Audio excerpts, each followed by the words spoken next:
8,000-এর যা দাম ছিল, এখন সেই 7,000, 8,000টা 10,000 হলেও তার অর্ধেকের কম দাম হয়ে গেছে। সেই টাকায় কেনা যায় না কিছু। তখন চালের দাম ছিল 6 টাকা কেজি, এখন চাল কিনতে গেলে তুমি ভাতের জন্য সেই চাল 40, 50, 60 টাকা কেজি।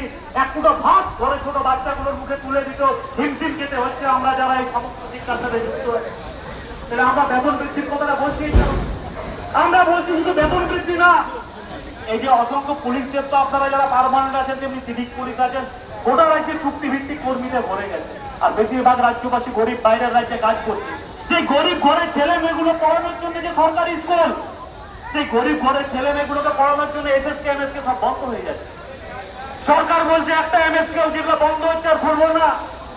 প্রাইমারি স্কুল 67,000 ছিল 2011 সালে, আজ 2025 সালে প্রাইমারি স্কুল 49,000 হয়েছে। 27,000 প্রাইমারি স্কুল কমেছে। আগে বাড়তো, এখন কমছে স্কুল। আর বেড়েছে কি? মদের দোকান। পুরুলিয়া জেলা একটা প্রত্যন্ত জেলা, একটা এমএসকে বন্ধ হয়েছে, যেখানে মদের ভাটি তৈরি হয়েছে, মদ বিক্রি হচ্ছে এমএসকে তে। যেখানে মাধ্যমিক শিক্ষা কেন্দ্র ছিল, ছেলেরা পড়তো, রিক্রুটমেন্ট নেই। কে পাঠাবে? কোন গার্জেন পাঠাবে?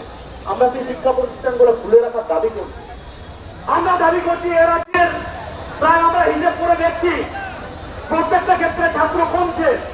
শুধুমাত্র এই যে 12 পরীক্ষা দেবে, সেই 12 পরীক্ষা দেওয়ার সংখ্যা 23-24 যা ছিল, 24-25